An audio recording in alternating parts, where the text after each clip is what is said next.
Assalamualaikum. Assalamualaikum warahmatullahi wabarakatuh.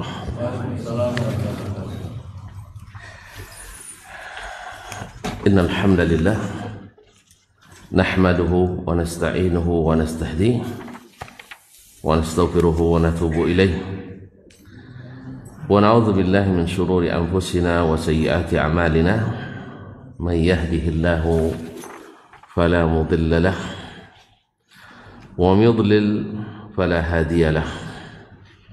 Asyhadu an la ilaha illallah wahdahu la syarika lahu wa asyhadu anna Muhammadan abduhu wa rasuluh la nabiyya ba'dah.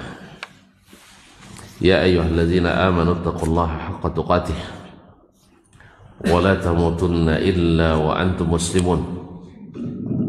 Ya ayyuhan nas ittaqu rabbakum alladzi khalaqakum min nafsin wahidah wa khalaqa minha zawjaha وبث منهما رجالا كثيرا ونساء واتقوا الله الذي تساءلون به والأرحام إن الله كان عليكم رقيبا يا أيها الذين آمنوا اتقوا الله وقولوا قولا سديدا يصلح لكم أعمالكم ويغفر لكم ذنوبكم ومن يطع الله ورسوله فقد فاز فوزا عظيما أما بعد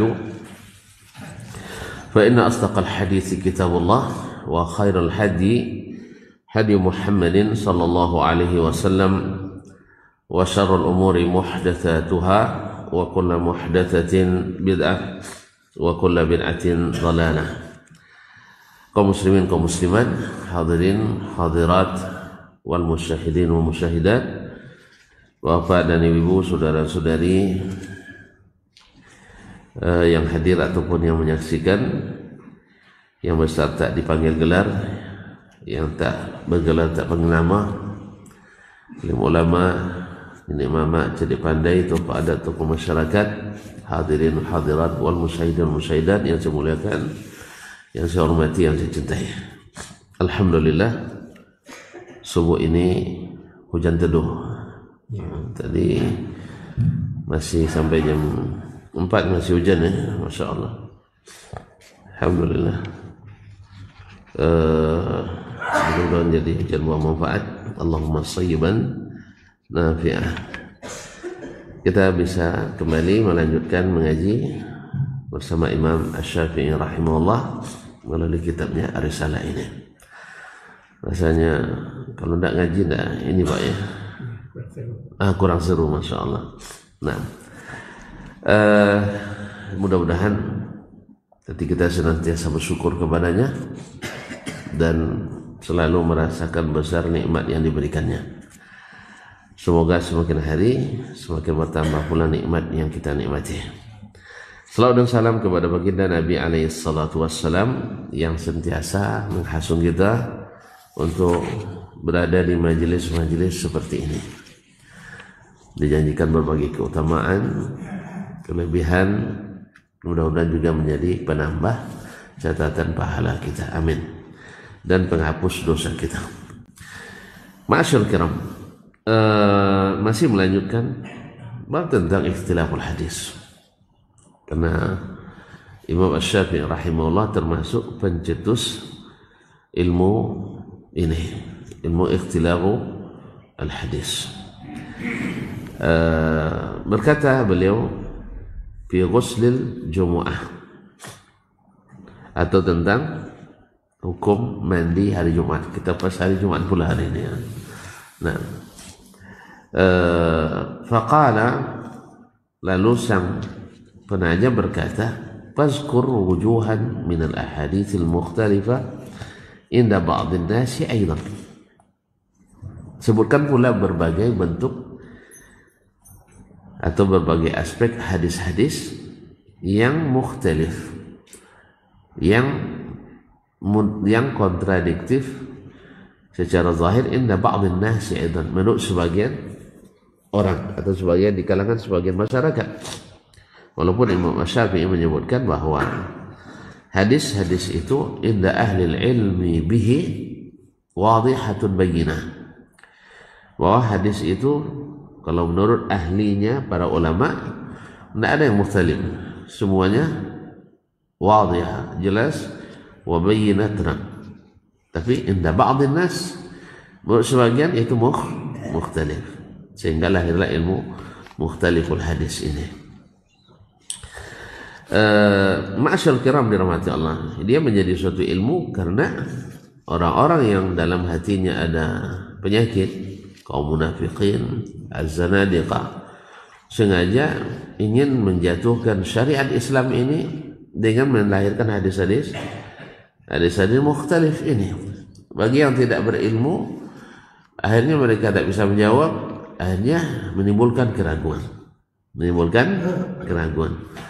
Maka lahirlah Imam Asy-Syafi'i, atau lahirlah ilmu ini melalui Imam Asy-Syafi'i rahimahullah. Beliau juga punya tulisan khusus dalam masalah ini, namanya Ikhtilafu al-Hadis. Jadi hadis yang pada zahirnya mukhtalif, padahal menurut ahli ilmi tidak mukhtalif. Nah, makanya Imam Muhammad bin Ishaq bin Khuzaimah yang digelar dengan Imamul A'immah mengatakan hatu haditsain mukhtalifain ajma' bainahuma. Bawa sini semua hadis yang kalian kira mukhtalif, saya bisa mengkompromikannya, bisa menyatukannya. Jadi faqala fazkur wujuhan min al-ahadits al-mukhtalifa inda ba'd an-nas aidan. Tolong sebutkan beberapa bentuk hadis yang mukhtalif menurut sebagian masyarakat. Faqultu, lalu saya jawab, akhbarana Malik. Nah, jawabannya pakai sanad lazim, Pak, ya. Mungkin orang bertanya nanti, kalau ilmu kami pakai sanad katanya kan. Nah, tapi kalau sanadnya para a'immah itu masing-masing kasus ada sanadnya. Tapi kalau orang ahli-ahli apa nih mengklaim sanad, semua pemahamannya satu sanad. Nah, dan kita sudah paham kalau satu sanad semuanya itu salah ciri khas hadis palsu. Pada hukum asalnya dicurigai, karena tidak satu mazhab pun, satu aliran pun yang punya hanya satu sanad sampai ke Rasulullah Sallallahu Alaihi Wasallam pemahaman seperti itu. Hadis ini sanadnya, hadis ini sanadnya, jelas ya. Lalu dia klaim bahwa misalnya tarekat ini sanadnya langsung ke Rasulullah dengan satu sanad. Nah, itu tanda yang mencurigakan. Makanya dalam tanda-tanda hadis palsu diantaranya adalah satu sanad isinya banyak. Satu sanad diriwayatkan riwayat yang banyak. Kalau ada yang bilang kami pakai sanad, tidak usah bilang sanad itu, saya sudah tahu itu sanadnya di kadang-kadang sanadnya di kanan. Allah musta'an. Nah, Imam Syafi'i rahimahullah juga menjawab dengan ini. Faqultu akhbarana Malik. Ya, kalau seandainya antum bilang pakai sanad, misalnya tentang Allah tidak bertempat, ayo sebutkan akhbarana Malik. Misalnya kan, yang itu yang maksudnya sanad itu, bahwa Nabi SAW mengatakan Allahu mawjudun bi kulli makan. Allah laisa lahu mawjudun bila makan. Nanti masalah lagi, Allah tidak di atas arsy. Datang lagi hadatsana Malik an-Nafi' an Ibnu Umar anna Nabi SAW qala. Bukan satu mazhab, satu sanad, bukan. Nah. Faqul akhbarana Malik, telah menyampaikan hadis ini kepada kami Malik, atau telah memberitakan kepada kami Malik, yaitu Malik ibn Anas. Jadi imam beriwayatkan dari gurunya yang juga imam. Nah, an Safwan bin Sulaim, dari Safwan ibn Sulaim al-Madani. Nah, masyhur di antara guru Imam Malik. An Atha ibn Yasar, dari Atha ibn Yasar al-Khurasani. An Abi Sa'id al-Khudri, dari Abu Sa'id al-Khudri Sa'd bin Malik ibn Sinan. Anna Rasulullah sallallahu alaihi wasallam qala, wa Rasulullah sallallahu alaihi wasallam bersabda, ghuslu yaumil jumu'ati wajibun ala kulli muhtalim. Ghuslu dibaca dengan dhammah, tapi ada juga yang baca dengan ghaslu, artinya mandi. Jadi isim daripada ightisal, ightasilu ightisalan, fahuwa ghuslun Islam, seperti tawaddaa yatawaddu'u tawaddu'an fahuwa wudu. Jadi ini isim masdar. Ada yang bacanya ghuslun dengan masdar, yaitu maknanya juga sama, walaupun kalimat ghuslun lebih banyak dipakai untuk mencuci, membasuh, tapi ghuslun itu dengan makna ightisal, yaitu mandi. Ghuslu yaumil jumu'ati wajibun ala kulli muhtalim. Mandi hari Jumat itu wajib bagi setiap orang yang sudah balik berakal. Kalimat muhtalim pada asalnya minal hulum, orang yang sudah bermimpi. Kalau salah-salah arti nanti wajib bagi setiap bermimpi. Berarti karena mimpinya, ya kan? Ya, karena mimpi wajibnya. Tapi yang maksud di sini adalah orang yang pernah mengalami mimpi. Dan rata-rata orang balik itu tidak pernah mimpi. Kayaknya kalau tengok senyum-senyum semua pernah mimpi. Nah, karena salah satu tanda balik adalah mimpi. Ustaz tanya mimpi apanya, yang balas mimpi, masa mimpi aja tidak tahu. Mimpi yang bikin mandi wajib. Nah. Ini dari Nabi alaihissalatu wassalam. Nah, hadis ini diriwayatkan oleh Imam Al-Malik dalam Al-Muwatta, juga diriwayatkan oleh Imam Asy-Syafi'i dalam Ikhtilaful Hadis, Imam Ahmad, dan seluruh ashabul kutub as-sittah kecuali Imam At-Tirmizi, Al-Bukhari, Muslim, Abu Dawud, Nasa'i, Ibnu Majah. Nah, berarti hadisnya fi muntahas shihhah. Hadisnya di atas puncak kesahihan hadis. Bahwa mandi Jumat adalah wajib bagi orang yang sudah mimpi, bagi setiap yang sudah mimpi. Nah, qala akhbarana Ibnu Uyainah. Lalu berkata pula Imam Asy-Syafi'i rahimahullah telah menceritakan kepada kami Ibnu Uyainah, yaitu Sufyan Ibn Uyainah Al-Hilali Abu Muhammad Al-Makki, adalah imamnya Al-Hijaz di masanya. Aniz Zuhri, dari Az-Zuhri. Ini antara Az-Zuhri dengan Sufyan bin Uyainah ini jarak wafatnya jauh sekali.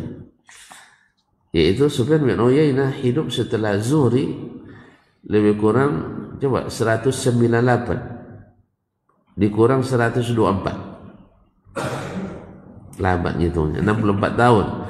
Jadi hidup setelah gurunya Az-Zuhri 64 tahun. Makanya sanad Ibnu Uyainah ini kejar-kejar oleh para ulama. Sampai Imam Ahmad, Imam Yahya bin Ma'in sengaja dari Baghdad datang ke Mekah untuk mengejar sanad Sufyan bin Uyainah dari Zuhri. Kemudian dari Amr bin Dinar, sanadnya sangat tinggi. Coba antara wafat dia dengan gurunya 64 tahun, itu bisa 2 orang kadang jadi perantara. Nah, bagi yang tidak sempat bertemu dengan Sufyan bin Uyainah. Nah, Sufyan bin Uyainah ada Zuhri dari Imam Az-Zuhri. Cuman ketika sampai di Mekah, Imam Ahmad ketemu Imam Asy-Syafi'i junior. Dibanding Sufyan bin Uyainah dia junior.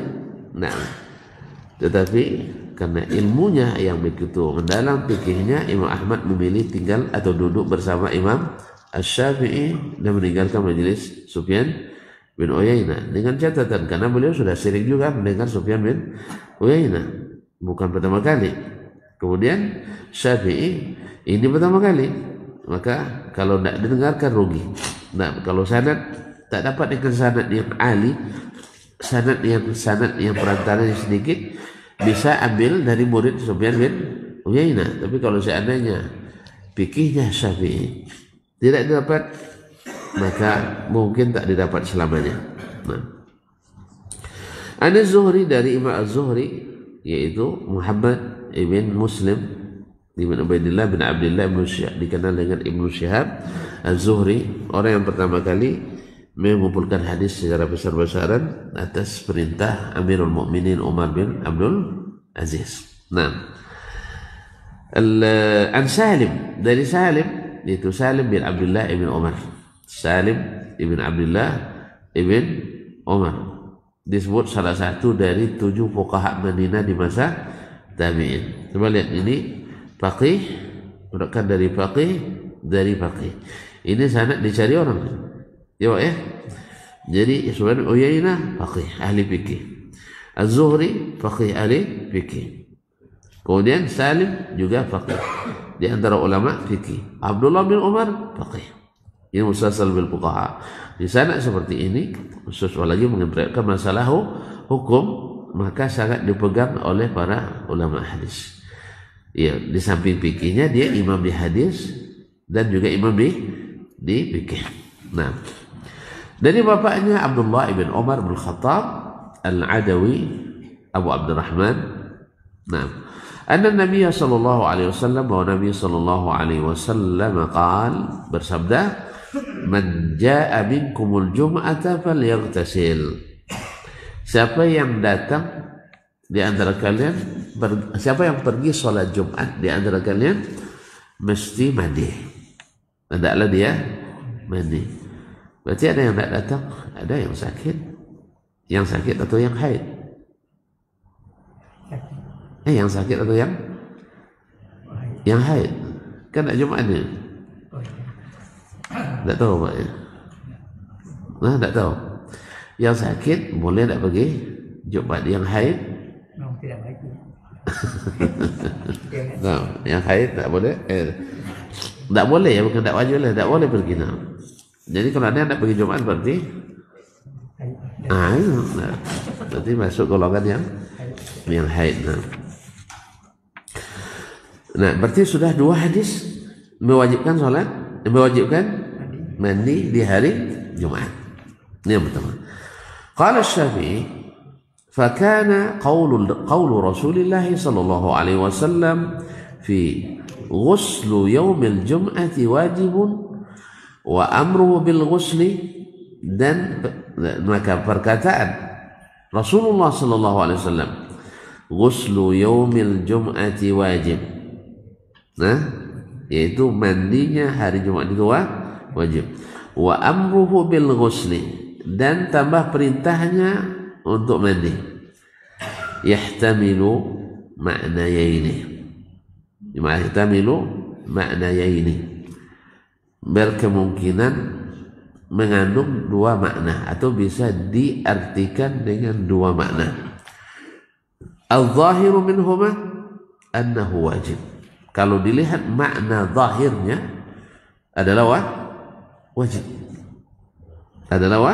wajib, bukan sunnah. Karena katanya ghuslul yaumil jum'ati wajib, ghuslul jum'ati wajibun ala kulli muhtalim. Kemudian dia perintahkan, man ata minkumul jum'ata falyaghtasil. Al-aslu bil amri lil wujub. Hukum asalnya perintah itu adalah wajib, ditambah sharih perkataan Nabi wajib. Coba yang ini yang diselesaikan oleh ulama ya. Dia bilang wajib, tapi nanti ada yang bilang tak wajib. Ini masalahnya. Baik. Fala tujzi'u at-taharatu li salatil jum'ati illa bil ghusli. Maka tidak cukup bersuci hari Jumat kecuali dengan mandi. Tak cukup bersuci di hari Jumat kecuali dengan mandi. Wuduk saja tak cukup. Apalagi tayamum. Nah. Kama la yujzi fi taharatil junubi ghairul ghusli, seperti tidak cukupnya dalam bersucinya orang junub kecuali dengan mandi. Sama hukumnya. Wa yahtamilu wajibun bil ikhtiyari wal akhlaqi wan nadhafah. Dan mengandung pula, atau boleh diartikan pula dengan wajib tapi sifatnya ikhtiyar, sifatnya pilihan. Wal akhlaqi wan nadhafah, ditinjau dari sisi akhlak dan juga nadhafah, kebersihan. Jadi kata Imam Asy-Syafi'i rahimahullah, karena kalimat wajib di atas bisa dengan makna wajib syar'i, hukum wad'i yang biasa dipahami, yaitu kalau pergi Jumat tidak mandi berdosa. Itulah makna yang pertama. Jelas? Sedangkan makna yang kedua adalah maknanya dari sisi dari sisi adab, dari sisi akhlak dan kebersihan. Misalnya seseorang mengatakan, oh saya kalau Jumat kalau tidak mandi, nah kan itu ya, tidak rasa Jumat. Pokoknya saya wajib mandi. Ada kan? Ada gitu-gitu. Nah ini yang dimaksud oleh Nabi Shallallahu Alaihi Wasallam. Artinya wajib ikhtiyari, wajib ikhtiyari dari sisi akhlak. Ya masa kita pergi hari raya baju kumal, atau masa hari raya rambut kusut, atau bau sedap, bau tak sedap. Nah, kan hari raya Jumat kita, hari raya Jumat, pekanan kita. Nah, ini yang dikatakan oleh Imam Syafi'i. Ada dua kemungkinan. Dari dua kemungkinan, pertama memang makna asal, ini zahirnya, dan itu yang dipegang oleh sebagian ulama, khususnya ulama Al-Hanabilah. Kemudian Ahlul Zahir mereka mengatakan bahwa mandi Jumat wajib, dengan makna siapa yang tidak mandi pergi Jumat maka berdosa, tapi Jumatnya tetap sah. Ini kadang-kadang masalah halin nahyu yaqtadil fasad atau la yaqtadil fasad. Apakah larangan terhadap sesuatu itu mengharuskan dia tidak sah atau tidak, ya?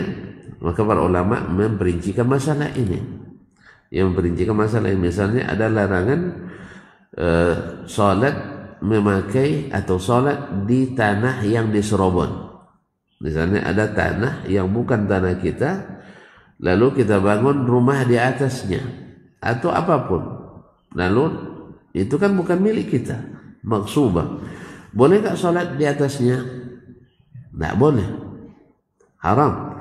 Tapi apakah sah sholat orang yang di atasnya? Sah, tapi berdosa. Jadi setiap sholat berdosa. Kalau gitu kan ada kadang ambil jalan pintas kan, jadi berdosa sih Ustaz kalau sholat. Iya, kalau gitu tidak usah aja sholat Ustaz, kan? Biar tidak berdosa. Lah ya sih, kalau antum meninggalkan sholat dosanya lebih besar. Nah, dosanya lebih besar. Jadi baik sholat di tempat yang atau pakaian yang dicuri. Nah, seperti juga orang berjual beli ketika azan kedua di hari Jumat, kan dilarang. Tapi apakah sah jual belinya? Sebagian mengatakan sah tapi berdosa. Sebagian mengatakan tidak, karena al-nahyu yaqtadil fasad. Larangan itu mengharuskan sesuatu yang dilakukan itu dan dilarang itu tidak sah. Jelas? Nah sekarang kalau diartikan wajib, maka siapapun yang pergi Jumat tanpa mandi maka hukumnya berdosa. Tapi apakah Jumatnya sah atau tidak? Masya Allah. Bapak mazhabnya jumhur ya. Masya Allah. Kaum muslimin dan muslimat dirahmati Allah. Akhbarana Malik. Nah, Imam Asy-Syafi'i ketika menafsirkan tafsiran yang kedua, dia juga mesti punya landasan. Nah, sembarang dia menafsirkannya. Kan dia bilang mengandung dua tafsir. Tafsiran pertama memang wajib berdosa kalau tidak mandi. Tafsiran kedua wajibnya bukan wajib syar'i, tapi wajibnya ikhtiyari, akhlaqi.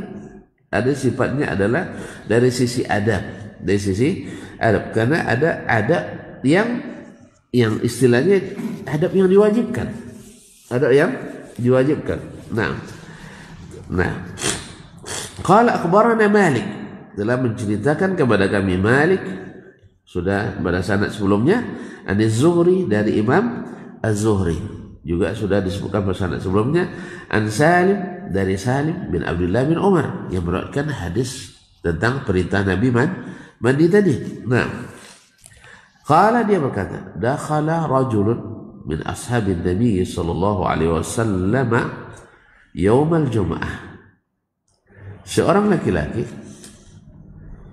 dari sahabat Nabi sallallahu alaihi wasallam masuk ke masjid pada hari Jumat. Wa Umar bin Khattab radhiyallahu anhu yakhthub. Umar sedang khutbah. Ya, sedangkan Umar khutbah. Berarti ini zaman Nabi atau setelah Nabi wafat? Setelah Nabi wafat. Karena kalau Nabi hidup masih Nabi yang khutbah. Nah, sekarang Umar yang khutbah, berarti siapa dia? Khalifah. Nah, karena dulu pemimpin itu yang juga memimpin salat.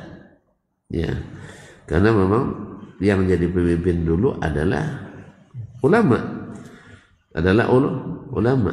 Dan hukum asalnya memang yang menjadi pemimpin itu adalah orang berilmu, karena dia akan diikuti sebagai imam dalam pemerintahan dan imam dalam peribadatan.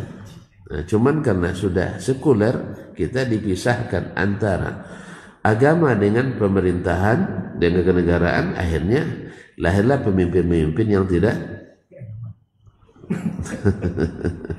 yang tidak pandai, yang tidak ada salat. Tapi alhamdulillah hari sekarang sudah mulai mengarah lagi kan, orang mengarah lagi mencari pemimpin yang pandai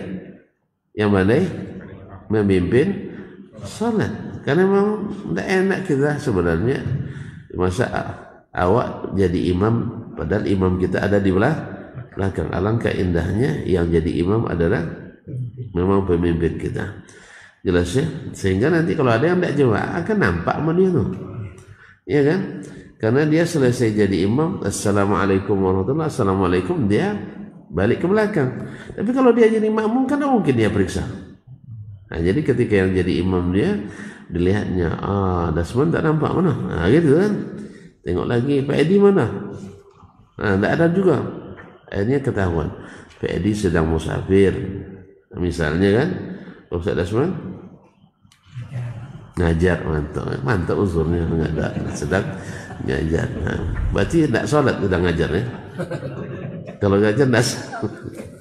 Nah, kalau sempat Dasman misalnya mana sedang ngajar, dicari itu siapa yang suruh kamu ngajar sedang sholat. Ngajar sedang sholat bikin batal.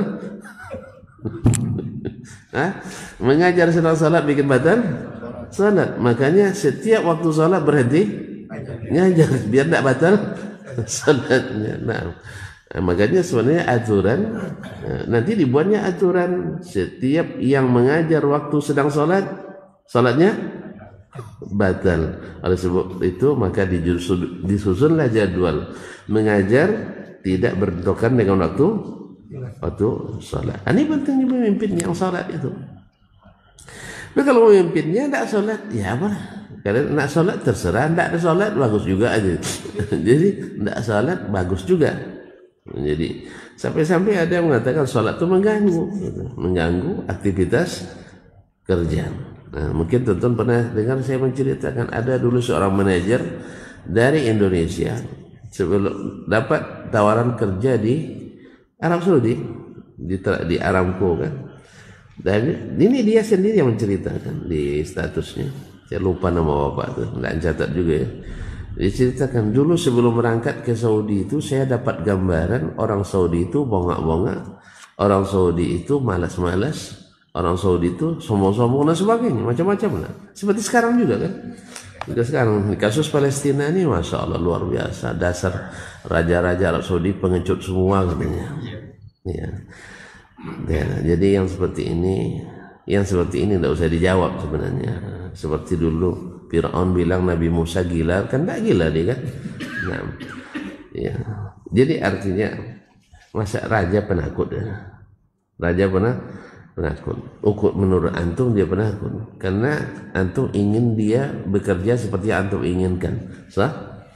Mungkin raja ikut apa yang antum inginkan? Nah mungkin. Iya. Antum akan tahu bagaimana itu setelah antum jadi raja. Mau jadi raja? Rasa jadi antum jadi raja di presiden nanti tahu pahitnya apa yang dirasakan oleh para pemimpin itu. Jarang tidur orang tuh. Makanya tidak usahlah cita-cita pemimpin, apalagi yang suka tidur jam 9, tidak usahlah. Ya, anak muda kita entah kenapa didorong-dorong lah jadi caleg juga. Padahal tidurnya setelah isya selalu tidur. Masa ada caleg tidur setelah Isya. Caleg tidur sebelum subuh. Kadang-kadang dilanjutkan dengan serangan.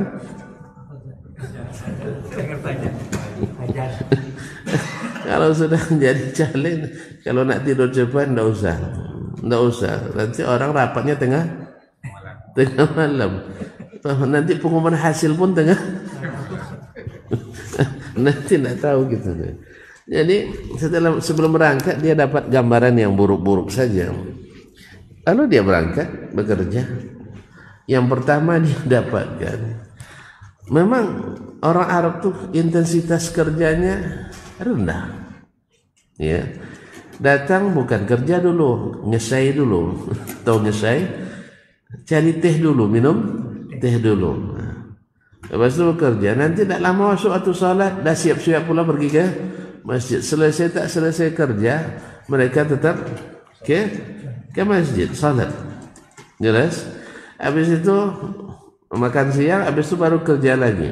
Nanti asar salat asar lagi berjamaah. Atau minimal kantornya tutup waktu salat. Jadi kerjanya tidak lama, tapi gajinya besar. Gajinya besar dan kerja tetap selesai juga. Kalau orang kita enggak, kerjanya lama.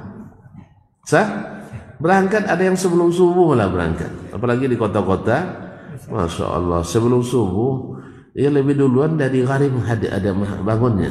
Nah, sudah siap-siap berangkat. Nanti tak sholat tak tidak, kemudian sampai di kantor, Masya Allah, luar biasa. Akhirnya sholat pun semakin azan semakin sibuk bekerja. Pas terima gaji kecil. Nah, jadi katanya, mana yang lebih bagus? Kerja sedikit gaji besar daripada kerja besar gaji kecil. Gimana? Kerja sedikit gaji besar. Apa sih salahnya? Semua kita kalau boleh kita pun mau yang seperti itu kan? Nah, maka kalau mau buatlah seperti mereka. Itu saja. Rasanya sedikit tuh. Kerja itu bukan segalanya. Kita mempertuhankan kerja masalahnya. Akhirnya diperbudak sama kerja, lupa sama sang pemberi. Yang pemberi kerja, pemberi gaji, pemberi rezeki itu. Antum lupa sama dia, dilupakan dia pula antum. Maka saya katakan, kalau tuan-tuan mau rezeki banyak, mau barakah, jangan lupa sang pemberi rezeki. Kerja itu bukan Tuhan kita. Tuhan kita adalah Allah Tabaraka wa Ta'ala.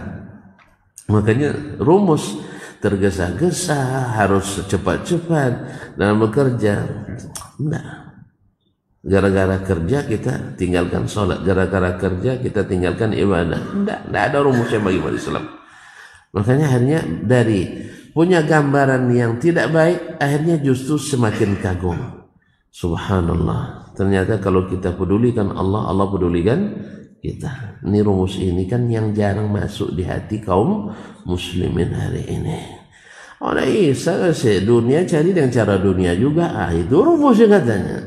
Nah, kalau sudah profesor doktor yang ngomong cari dunia dengan rumus dunia juga, saya gimana lagi kita orang awam ini? Nah, kita dunia ini untuk cari akhirat. Cari akhirat. Dan alhamdulillah banyak sekali kejadian-kejadian yang menjadi bukti bahwa mempedulikan Allah menyelamatkan kita. Iya kan? Tergesa-gesa dia tidak mau sholat, akhirnya kena potong gaji. Yang ini santai sholat dulu, tapi tidak kena pemotongan gaji sulit. Ya sih. Orang mendaftar kerja sebelum subuh ada antrian. Tidak sholat subuh. Yang ini sholat dulu ke masjid, habis itu baru pergi. Dia yang terima, yang tadi tidak terima. Jelas ya? Jadi keyakinan itu akhirnya dari awalnya punya prasangka dan presiden buruk, akhirnya punya pengalaman indah. Bahkan kalau boleh katanya nak tinggal di sana selamanya. Nah, memang kadang-kadang berita tidak sama dengan yang kita lihat sendiri. Yang dengar kadang indah sekali, pas ditengok kadang yang dengar indah sekali, pas ditengok mengecewakan. Ada pula sebaliknya. isunya luar biasa, tapi pas bertemu sangat menyenangkan. Ala kulli hal. Ini cerita orang itu. Yang pengalaman pahit banyak juga di sana, banyak. Apalagi yang cari-cari keburukan. Makanya di Mekah ternyata ada dia cari, dicongkel-congkel. Ada enggak sini orang yang buat apa dosa-dosa di sini? Ada apa sama dia? Tapi Buya Hamka pergi ke Amerika tidak jumpa orang berbuat jahat. Kan memang hati antum jahat. Tentu cari hati yang jahat-jahat juga. Hati antum buruk sangka, tentu dapat keburukan-keburukan. Itu aja masalahnya. Jadi kalau orang ceritanya buruk terus, patut dicurigai. Tapi kalau ada baiknya, ada buruknya, itu mungkin netral. Ya, ada baik memang. Dan rata-rata umat manusia ini, khususnya Muslim, rata-rata baiknya lebih banyak daripada buruknya. Sebab orang mukmin itu niatnya lebih baik daripada amalnya.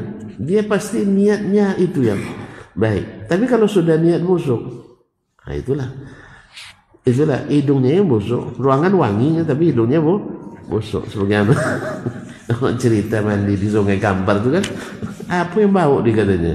Ini orang sudah pakai minyak wangi sekitarnya, rupanya di sini nyangkut sesuatu. Iya, pusing jadi kan. Kamu yang bau ya. Rupanya bukan orang yang bau. Pas mandi tadi ada nyangkut sesuatu di hidungnya. Mandi di sungai, iyalah. Kaum muslimin dan muslimat dirahmati Allah. Jadi kalau apa makanya dibuang yang seperti itu, yang bau-bau itu, maka itu akan positif pemikiran terhadap muslim. Itu aja. Masa berbaik sangka pada saudara muslim aja itu tidak bisa. Ya kalau tidak bisa baik sangka berarti hatinya memang rusak. Nah, karena asalnya muslim itu tidak buruk. Nah, sampai kemana tadi saya? Imam ya. Jadi yang jadi pemimpin itu adalah yang bisa jadi imam kita.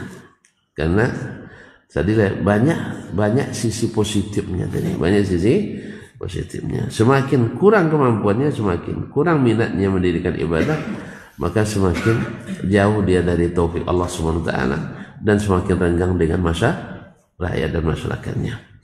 Baik, wa Umar al-Khattab yakhutub. Umar sedang khutbah. Faqala Umar berkata, "Ayyu sa'atin hadhihi?" Ini waktu apa ini?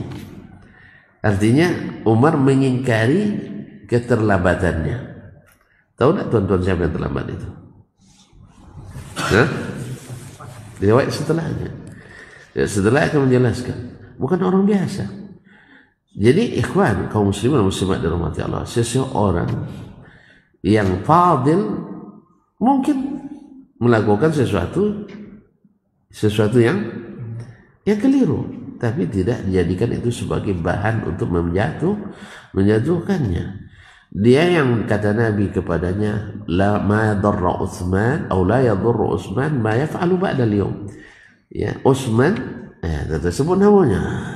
Nah, apapun yang dilakukannya setelah hari ini tidak bermudarat baginya. Kebaikannya sudah dijamin di sisi Allah Subhanahu wa taala. Nah, faqala Umar, "Ayyu sa'atin hadhihi?" Jam berapa sekarang? Faqala ya Amirul Mu'minin.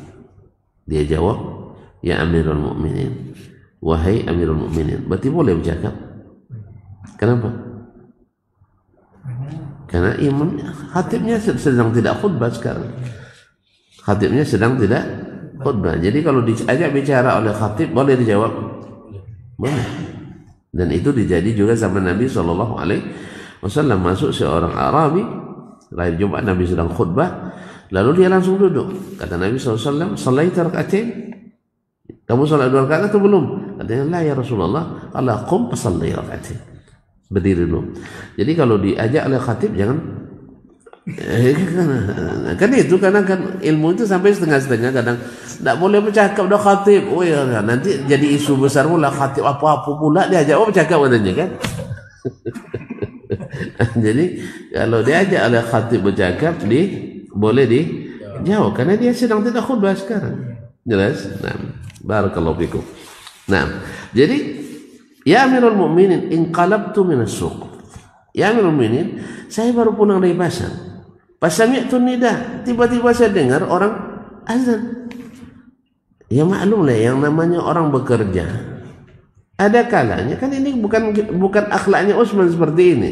Sekali itu kejadiannya. Nah, jadi mungkin karena Allah alam urusannya ramai orang ini, kan pasar Jumat pula kan.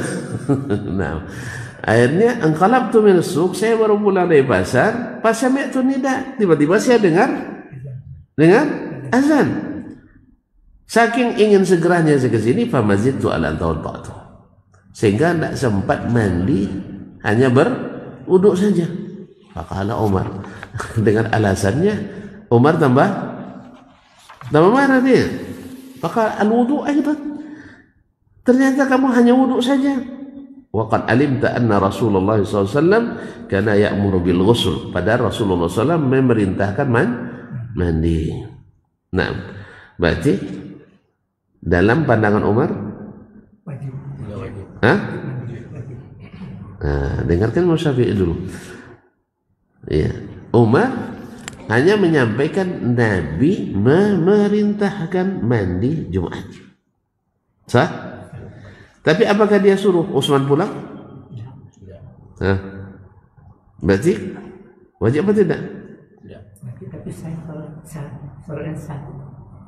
Wajib tapi sholatnya sah. Nah, kalau wajib pasti dia suruh, karena tidak boleh membiarkan kemungkaran. Ya, seorang amir, seorang wali tidak boleh membiarkan kemungkaran. Kalau seandainya wajib, dia suruh dia pulang, pergi mandi dulu. Pergi mandi. Cuman kan beda mandi orang dulu yang mandi kita. Tak tahu bedanya. Nabi sedang sholat, jadi imam. Tengah sholat, ingat belum mandi tadi? Sah? Katanya, makanakum. Kasih isyarat. Tunggu saya. Bagi mandi, sholat lagi. Kalau sempat imam kita begitu. bubar Ini masalah. Tidak bubar Pak, ada penggantinya. Maksudnya ditinggalkan. Soalnya apa? Untuk 4 rakaat belum selesai. 4 rakaat belum selesai mandi. Makanya mandi orang itu sederhana sekali. Kan 4 mood ini cukup untuk mandi. Kita 4 mood ini baru masuk tangan. Masalahnya. Jadi kalau sempat kejadiannya, antum jadi imam, lalu ingat, oh ternyata belum mandi tadi, suruh aja lah mengganti. Nanti ribut masjid. Ribut masjid. Entah apa pulanya, dia tak ngaji kan? Yang biasa ribut tu kan yang tak ngaji. Rata-rata yang ribut tu yang tak tahu. Nah, kalau dah tahu, diam dia tunggu. Tapi yang tahu pun kadang tak mau. Nah, itu masalahnya. Yang mau pun tak mau. Memang tak ada imam selain dia kan, itu kan? Macam-macam lah komentar. Maka Umar radhiyallahu ta'ala hanya ingatkan, Nabi perintahkan mandi, kamu tidak mandi. Baik. Lalu Imam Syafi'i menyampaikan hadis lain lagi. Akhbarana as-siqatu, setelah diberitahukan kepada kami oleh as-siqah, seorang rawi yang siqah. Nah, an Ma'mar, dari Ma'mar, yakni Ma'mar Ibnu Rashid. Jadi rawi yang siqah disebutkan oleh Imam Syafi'i ini, wallahu alam, mungkin Muhammad Abdullah ibn Wahab atau selainnya. An Ma'mar, dari Ma'mar ibn Rashid al-Azdi Abu Urwat al-Basri. An Zuhri, dari Imam Az-Zuhri. An Salim, dari Salim bin Abdullah bin Umar. An abihi, dari bapaknya. Misla makna hadis Malik, sama dengan makna hadis Malik sebelumnya. Wasamma ad-dakhila yawm al-jum'ati bighairi ghuslin, dan dia namakan orang yang masuk itu pada hari Jumat tanpa mandi Utsman bin Affan. Itu Utsman bin Affan radhiyallahu ta'ala anhu. Kaum muslimin dan muslimat dirahmati Allah Subhanahu wa taala.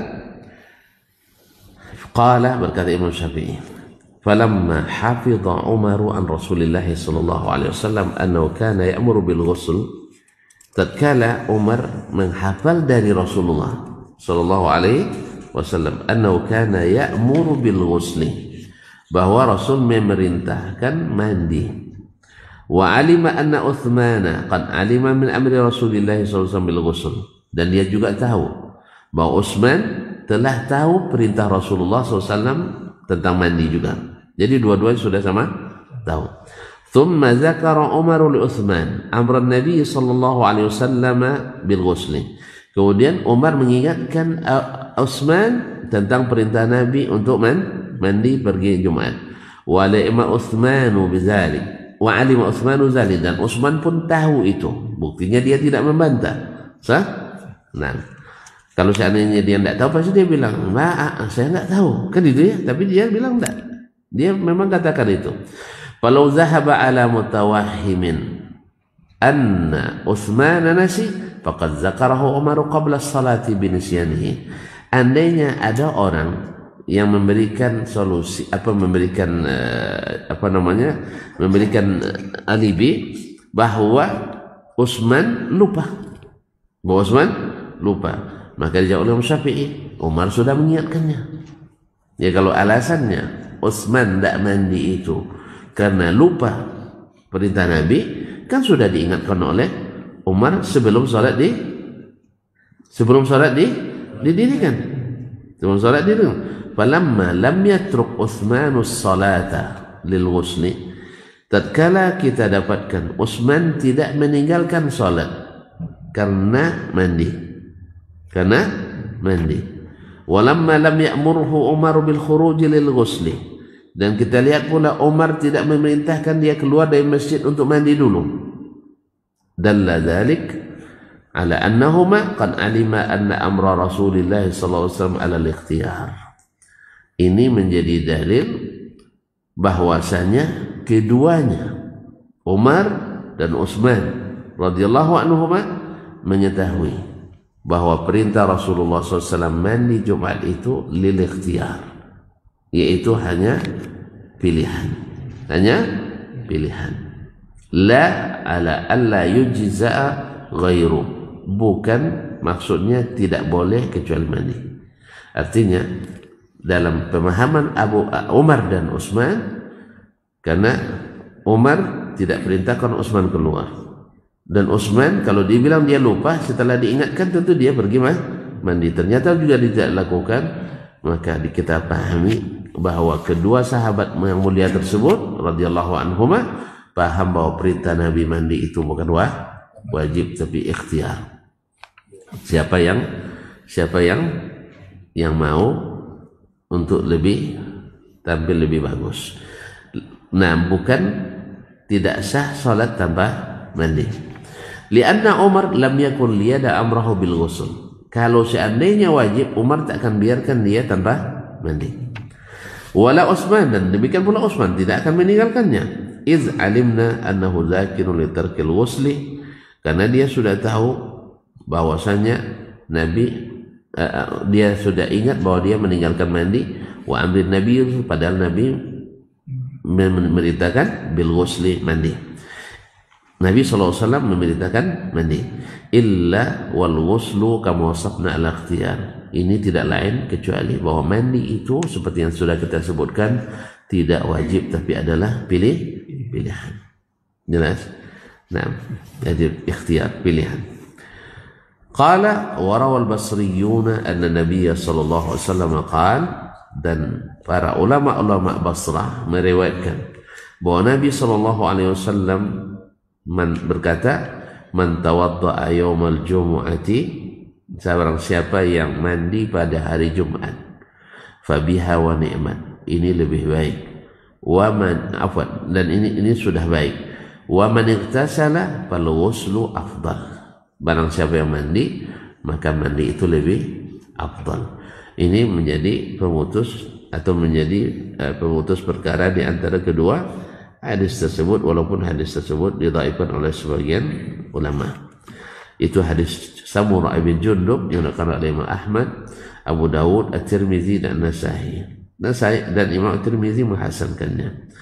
Ala kulli hal, ma'asyarul kiram, hadis yang dhaif ini didukung dengan apa yang dipahami oleh Umar dan Utsman radhiyallahu anhuma menunjukkan bahwa mandi itu tidak wajib. Nah, tidak wajib.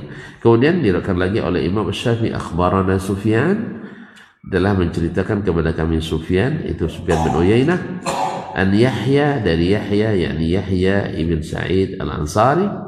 Naam.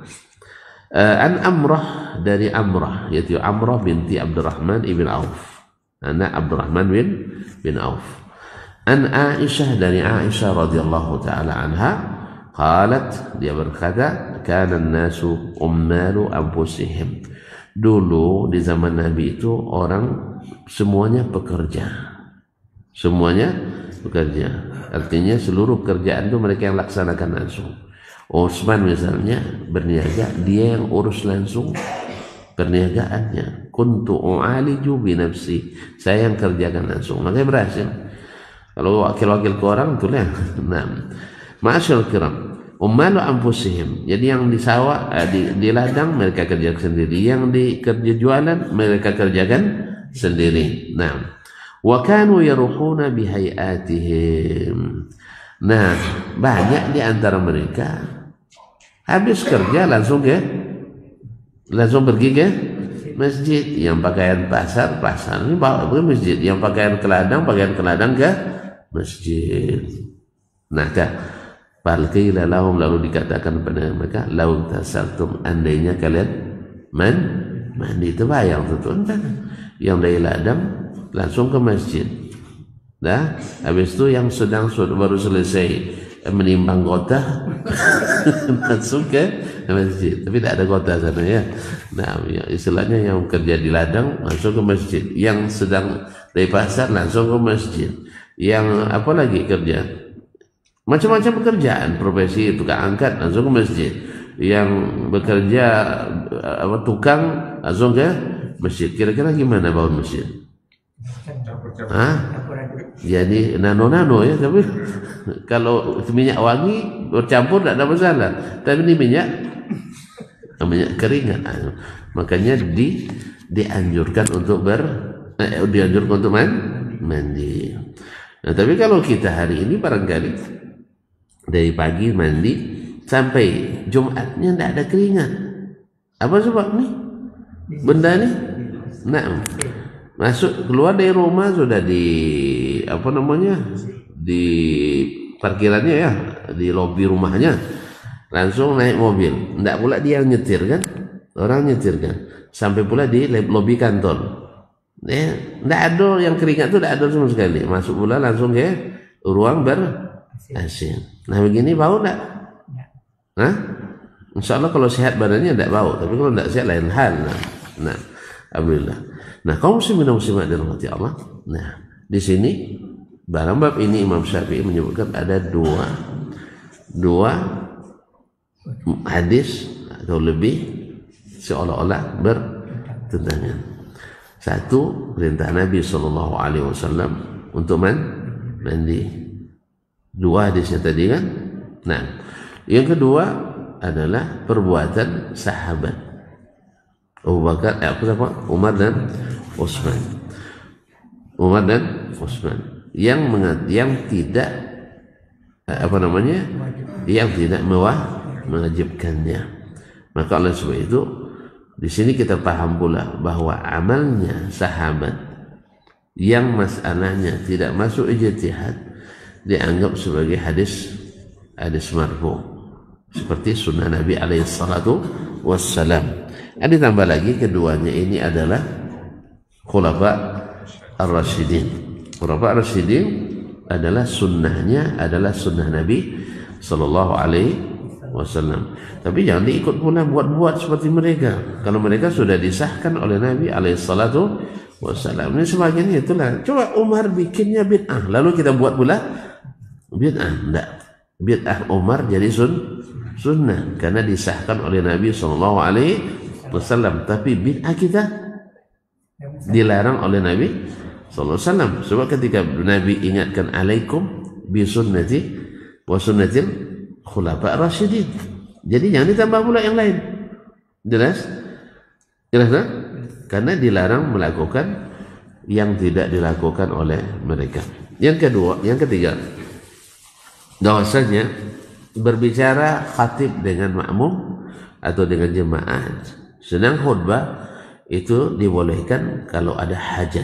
Kalau ada hajat seperti mengingatkan yang lupa, ada yang tidak sholat atau belum sholat, boleh diingatkan. Atau ada yang sedang main HP misalnya diingatkan. Karena tidak sedikit juga, Masya Allah, mulai khatib dia buka HP. Nampaknya berat sekali baginya Jumat itu. Ya, Jumat saja dia tidak bisa meninggalkan HP-nya. Subhanallah. Maka HP ini syaitan, na'udzubillah. Makanya kalau ke masjid yang kesetanan pakai HP, tidak usah bawa HP. Sebab apa? Assalamualaikum warahmatullahi. Assalamualaikum, langsung HP di gurunya. Subhanallah. Tidak sempat antum berzikir pada Allah sama sekali. Langsung HP begitu pentingnya. Tadi lah urusan dunianya lebih penting. Jadi kalau bukan karena itulah takut apa aja kan orang kalian. Takut dibilang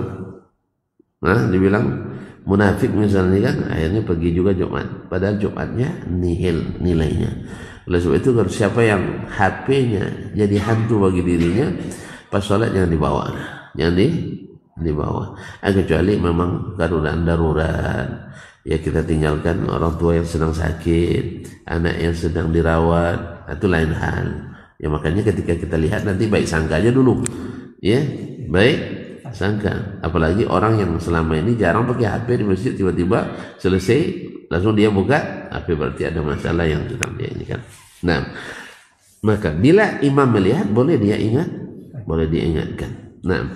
Nah, andainya jemaah punya alasan, maaf Pak Imam, saya sedang kan ayah saya sedang kritis misalnya, walaupun sebenarnya tidak dianjurkan, karena kritisnya orang tua antum ya dengan membuka HP itu tidak akan menghilangkan kritisnya.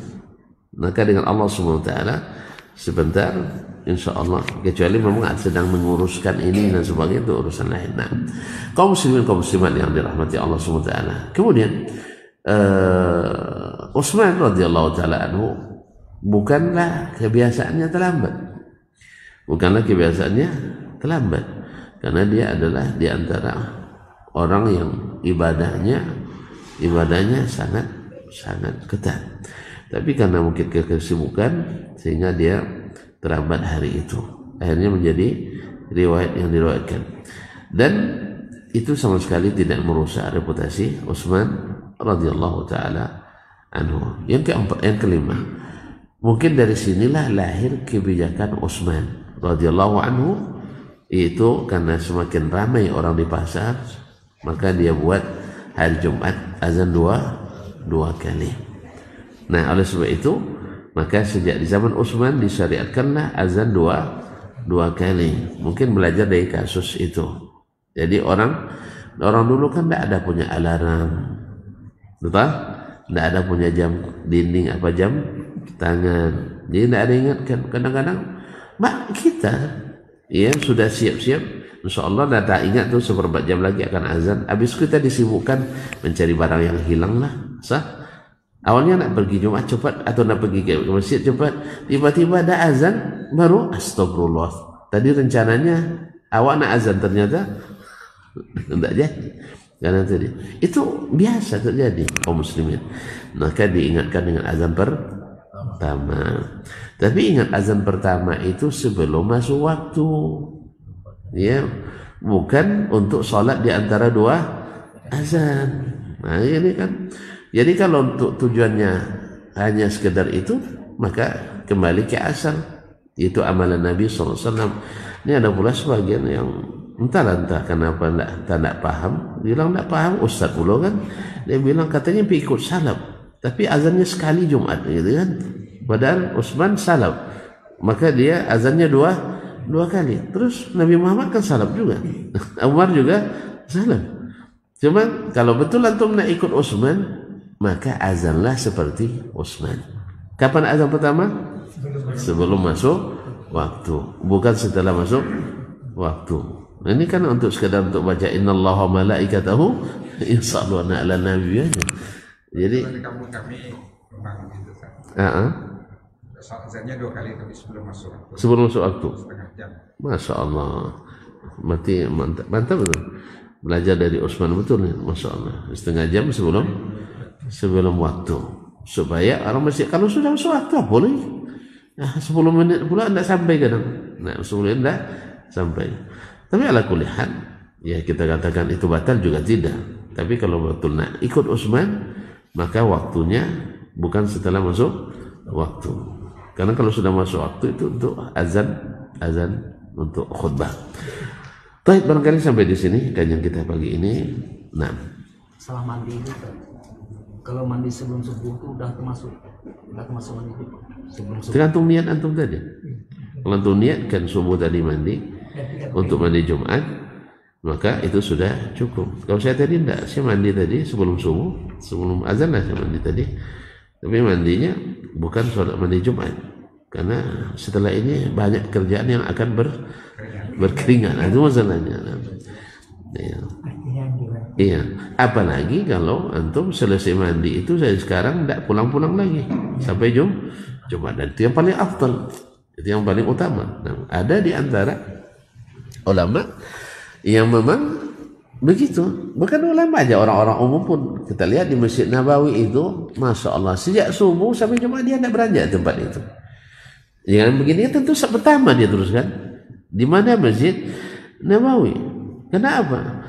Karena pekerjaannya, ya mohon maaf kalau istilahnya kan dia tinggal menuai, dia menuai diwakil sama anak-anak semuanya. Jelas ya? Artinya dia dulu atau masih mudanya memang berjibaku bekerja sehingga dia punya hotel di Masjid Nabawi. Iya kan? Antum jangan bilang karena dia punya hotel saya bisa juga. Enggak juga kok. Kebanyakan orang yang punya hotel enggak. Itu taufik dari Allah SWT, bukan karena punya hotelnya. Ada juga yang enggak punya apa-apa, juga saya lihat enggak beranjak dari tempat dari masjid itu.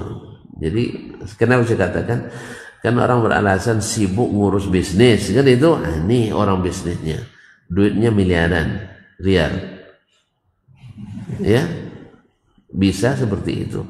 Ada yang bilang susah kami ada ustaz, ini contohnya ada orang susah yang juga bisa. Terus apa lagi? Nah, kami kan dosen ngajar kan, ada juga dosen yang bisa dikosongkannya hari Jumat itu.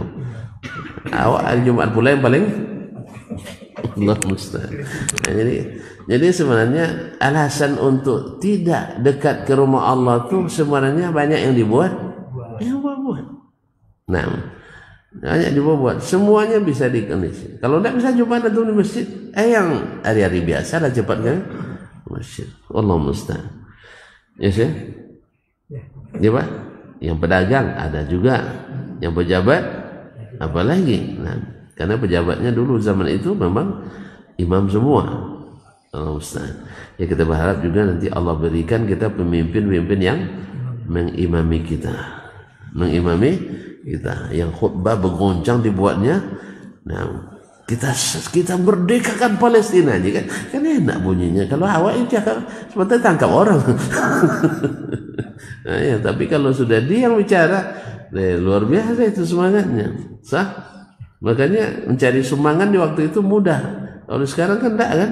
Nah, karena memang pemimpinnya langsung. Baik, wallahu taala alam wa sallallahu ala nabiyyina Muhammad wasallam. Wa subhanakallahumma bihamdik asyhadu an la ilaha illa anta astaghfiruka wa atubu ilaik. Wassalamualaikum warahmatullahi wabarakatuh.